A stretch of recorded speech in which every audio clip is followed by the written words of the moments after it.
Salut à tous. Un silence assourdissant et préoccupant concernant encore une tragédie humaine dans un État-nation, en l'occurrence le Yémen. Les médias sont muselés et ne peuvent être sur place. Et oui, c'est vrai. Moi, j'essaye humblement de vous informer avec une chronologie de manière didactique, uniquement sur cet onglet, avec la chronologie de ce qui se passe au Yémen, pardon. Et ça va nous permettre de clarifier les zones d'ombre de cette guerre, plutôt très importante, bien sûr, parce qu'il n'y a pas grand-chose au niveau médiatique sur ce qui se passe au Yémen, malheureusement. Les médias ont du mal à nous faire des reportages, etc. On le sait, c'est prouvé maintenant que la France vend des armes à l'Arabie Saoudite.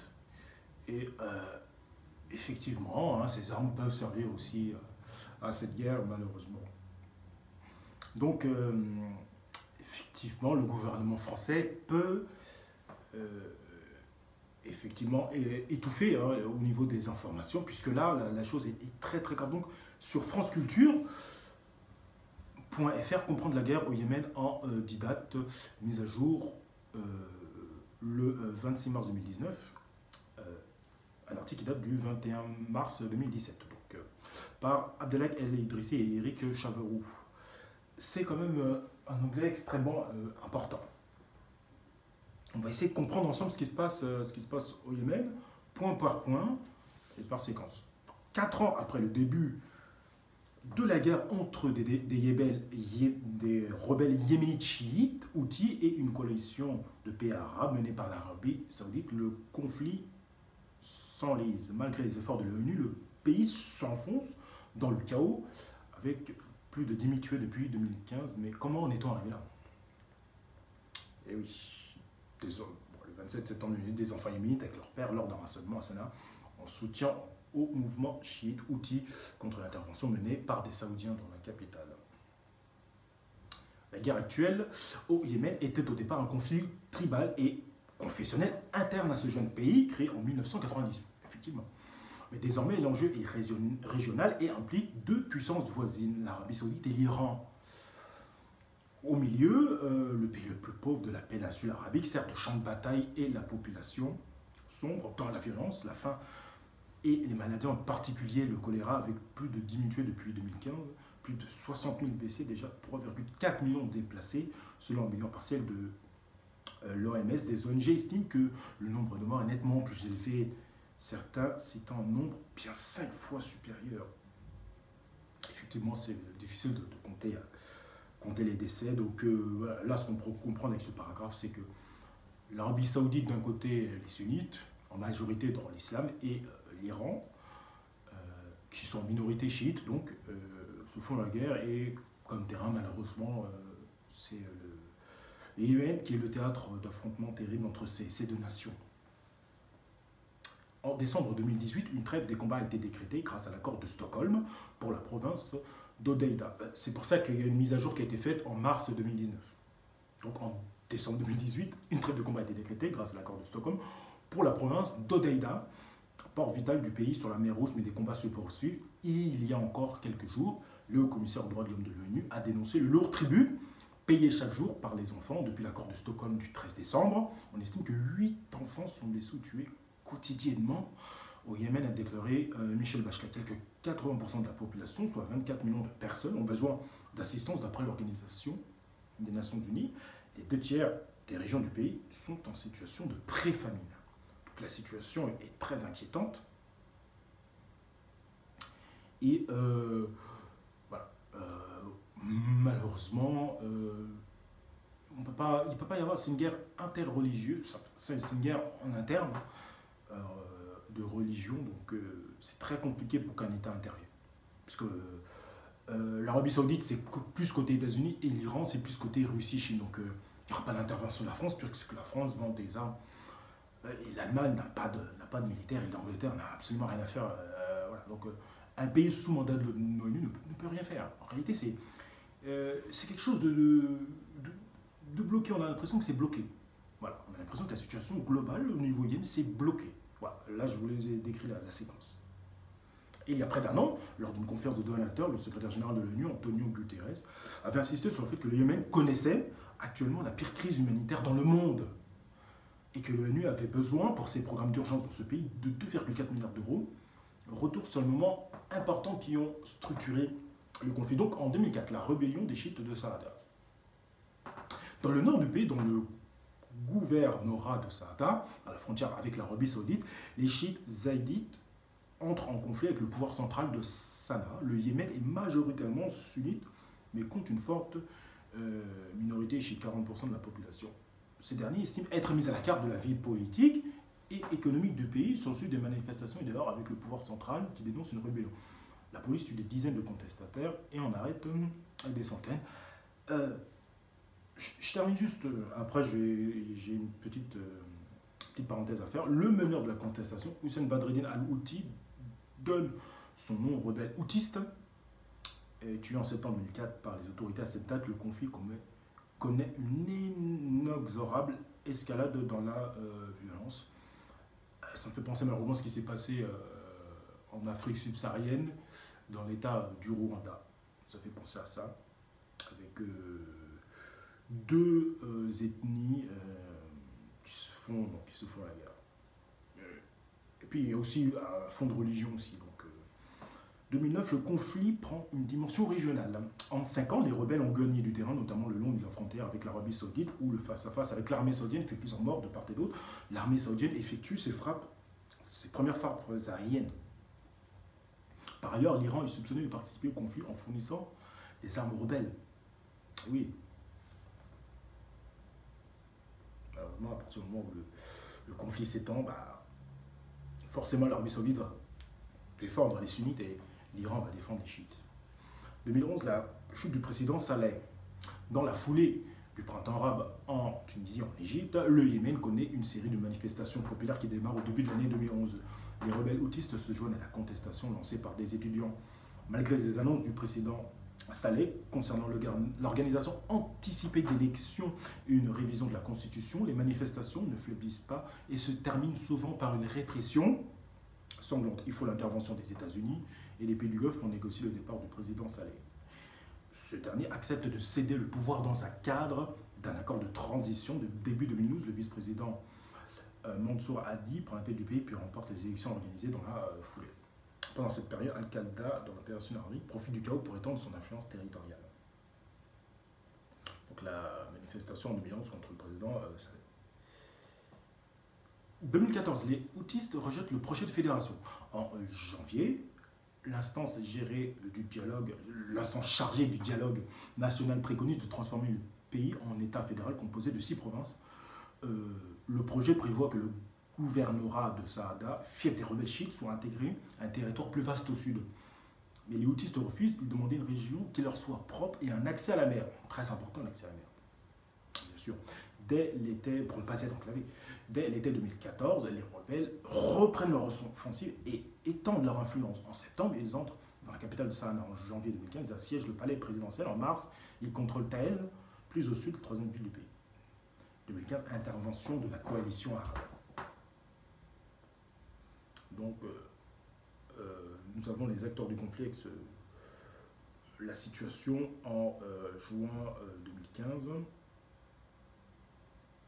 Gouvernement en exil, Mansour Hadi, réfugié à Riyad, contrôle encore une partie de l'est du pays, soutenu par l'Arabie Saoudite qui lance une offensive aérienne depuis le 26 mars contre les houtistes. Donc les houtistes en jaune, milices chiites zaïdistes contrôlant le nord du pays, et depuis février, la capitale Sanaa assiège les grandes villes du sud depuis mars, soutenues par l'Iran. Al-Qaïda dans la péninsule Maghreb islamique contrôle le parti du sud et profite de l'effondrement de l'État et de l'offensive saoudienne. Donc on voit la situation en 2015. En mars 2015, le président Hadi fuit Aden où il avait trouvé refuge après le siège du palais présidentiel de Sanaa. Il rejoint l'Arabie Saoudite dans la nuit du 25 au 26 mars. L'armée saoudienne, à la tête d'une coalition arabe soutenue par les États-Unis, bombarde le palais présidentiel déserté l'aéroport international, une base militaire et le bureau politique des rebelles. Le président iranien condamne une agression militaire et une démarche dangereuse. Donc les ravages d'une guerre oubliée, bien sûr, avec la famine malheureusement. Une photo terrible que j'ai passée rapidement. Après 2 ans de bombardements et de combats, l'ONU estime que le conflit a causé la mort de près de 7700 personnes, principalement des civils, et a fait plus de 40 000 blessés. La communauté internationale s'inquiète aussi du nombre de bavures ou d'attaques intentionnelles de la part de la coalition contre des civils. Fin 2015, au moins 131 personnes, dont des femmes et des enfants, sont tuées dans des bombardements d'une salle où était célébré un mariage en octobre 2016. C'est une cérémonie funéraire qui fut visée, bilan 140 morts. Par ailleurs, l'ONU pointe le risque de famine selon l'organisation. 14 millions de personnes souffrent d'insécurité alimentaire, dont 7 millions d'insécurité alimentaire sévère dans certains gouvernements. 70% de la population lutte pour se nourrir. Les enfants sont particulièrement touchés. Action contre la faim, handicap international, Médecins du Monde, Première Agence internationale, Solidarité internationale et CARE évoque l'un des plus graves crises humanitaires au monde, précisons de Bénédicte Romain le 23 mars 2017. Donc fin 2017, la mort de l'ancien président Saleh. Après son départ du pouvoir, le président Saleh est revenu sur le devant de la scène yéménite en 2015 en rejoignant un rebelle houtiste pour reprendre le pouvoir. Cette alliance va durer 2 ans. Le 2 décembre 2017, l'ancien président a, de manière spectaculaire, décidé de se rapprocher du camp saoudien pour obtenir une levée du blocus à l'origine de la situation humanitaire désastreuse. Ce revirement est dénoncé comme une trahison pour les houtistes qui se sont engagés dans des combats avec des partisans d'Abdallah Saleh. Le 4 décembre, des militants houtistes ont fait circuler sur les réseaux sociaux des images du cadavre de l'ex-président. Sa mort a été confirmée par des cadres de son propre parti. Avril 2018, l'ONU presse l'Arabie Saoudite de trouver une issue à cette guerre stupide. Et oui, 10 000 morts, 53 000 blessés, les chiffres, malheureusement, peuvent ne pas être réalistes. Et 22,2 millions d'habitants qui dépendent de l'aide humanitaire. Le bilan, après 3 ans de conflit, est dramatique. Il n'y a pas de solution humanitaire à de problèmes humanitaires, a dit le secrétaire général des Nations, Antonio Guterres, lors d'une rencontre avec le prince héritier saoudien Mohamed Ben Salman. Celui-ci venait de remettre un chèque de 930 millions de dollars pour financer le programme de l'ONU en faveur du Yémen. Pour mettre un terme à la souffrance au Yémen, a expliqué le secrétaire général de l'ONU, la situation est politique et nous sommes à votre disposition pour travailler afin de trouver une solution. Bon. Donc, pour terminer ces 2 derniers paragraphes, l'accord de Stockholm. Sous les jeux de l'ONU, et après des appels à la fin des hostilités de Donald Trump, Emmanuel Macron, Theresa May, Angela Merkel, les différents partis réunis à Stockholm du 6 au 13 décembre, aboutissent à un accord. Le texte adopté à l'unanimité en vue d'une trêve à Hodeïda, principal point d'entrée de l'aide humanitaire internationale, et dans sa région, une mission d'observation de l'ONU sur place est aussi décidée, composée à terme de 75 membres. De quoi enfin faire naître un espoir également alimenté par la pression internationale exercée sur l'Arabie Saoudite sur la défensive après l'assassinat en octobre en Turquie du journaliste et opposant saoudien Khashoggi, Jamal Khashoggi, par un commando venu de Riyad. L'affaire a considérablement terni l'image du royaume ainsi que des polémiques sur les ventes d'armes impliquant notamment la France, troisième fournisseur d'armes à l'Arabie Saoudite, et la mise en danger des populations civiles. 4 ans après le début du conflit, personne n'a véritablement envie de s'asseoir à une table. Malheureusement, en cette fin de mars 2019, le conflit semble geler, les lignes de front ne bougent plus, la capitale Sanaa restant contrôlée par les rebelles chiites houthis. La trêve tient à peine à Hodeïda. Une employée limite d'action contre la faim, il était par exemple été tué par des éclats d'obus de 2 mars. Un échange de prisonniers agréés il y a des mois ne s'est pas concrétisé. Un désengagement des belligérants privés à Taïz, une grande ville du sud-ouest du pays, semble bien lointain et les observateurs de l'ONU ne sont pas aussi nombreux que prévu. Une impasse, explique François Frison-Roche, spécialiste du Yémen au CNRS. Personne n'a véritablement envie de s'asseoir à une table.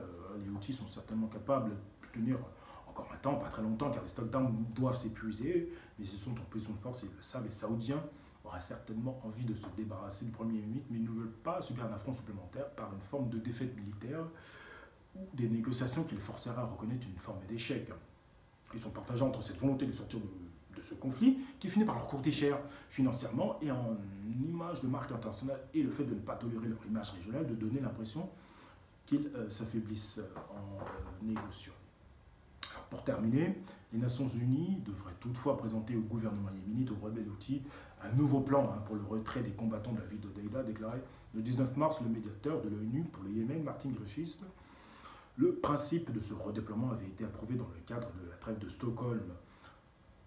Martin Griffiths a déclaré qu'il espérait une rapide validation du plan et s'est montré confiant qu'un accord mènerait à un règlement politique de la guerre. Fin février, le secrétaire général des Nations Unies réclamait plus de 4 milliards de dollars pour l'aide humanitaire au Yémen en 2019, tandis que les humanitaires accédaient pour la première fois en 6 mois des entrepôts de céréales dans l'ouest du pays. En attendant, le choléra poursuit ses ravages. Donc, voilà comprendre la guerre au Yémen en 10 dates. Alors, pour terminer, voilà, le choléra, une épidémie sans précédent depuis le 27 avril 2017, la plus grave épidémie de choléra jamais enregistrée frappe le Yémen avec 1,46 million de cas suspectés et 2834 morts au 29 février 2019, 124 500 cas en 2019. Donc, c'est un lien que je vous mettrai, bien sûr. C'est majeur pour comprendre globalement cette séquence très très très importante dans le monde arabo-musulman. Entre sunnites et chiites, c'est vraiment là qui sont à la guerre, c'est un théâtre très très dur. 18 millions de personnes souffrent d'insécurité alimentaire, 16 millions de personnes privées d'accès à des services de santé, 2 millions d'enfants de moins de 5 ans sont malnutris, 400 000 enfants souffrent de malnutrition sévère. Les conséquences sont les conséquences de 4 années de guerre, un enfant meurt de faim ou de maladie toutes les 10 minutes, source ONU, 85 000 enfants de moins de 5 ans morts de malnutrition ou de maladie. Donc c'est absolument terrible, terrifiant. Et c'est terrible au niveau, pas forcément au niveau céleste, mais au niveau de l'humanité, de notre conscience. Bien sûr, on a la tragédie africaine, mais aussi ailleurs. Ils sont en Asie avec les Rohingyas ou ici avec ce qui se passe au Yémen. Je parlerai aussi de ce qui se passe en Libye, en Afrique du Sud, bien sûr, avec une vidéo aussi sur la chute de Babylone concernant l'agenda 21. Donc, vraiment, n'hésitez pas à rester sur la chaîne, à regarder mes vidéos, c'est très très très important. Parce que là maintenant, avec cette loi, on ne sait jamais ce qui peut arriver. Ce sont des vidéos d'information, bien sûr. France Culture, c'est pas un site de complot ou autre chose, donc il n'y a vraiment aucun problème, bien sûr. C'est juste peut-être mon didactisme, mon didactisme et ma façon de parler qui peut poser problème, mais voilà, tout est là. Après, effectivement, une vidéo, c'est toujours plus agréable. Le didactisme, l'échange, c'est toujours plus agréable, effectivement, avec un vocabulaire travaillé pour le collectif, bien sûr, c'est toujours effectivement plus agréable que d'être assis chez soi et de lire un article, voilà. Ça, c'est absolument indéniable, donc merci à vous vraiment de rester sur ma chaîne, et vraiment, les pouces levés, c'est important, pour le collectif, pour tout le monde, pour ma chaîne aussi, et de la faire grandir. Merci à vous, et je reviens juste après pour mes prochaines vidéos. Merci à vous pour vos abonnements et vos commentaires. Merci à vous.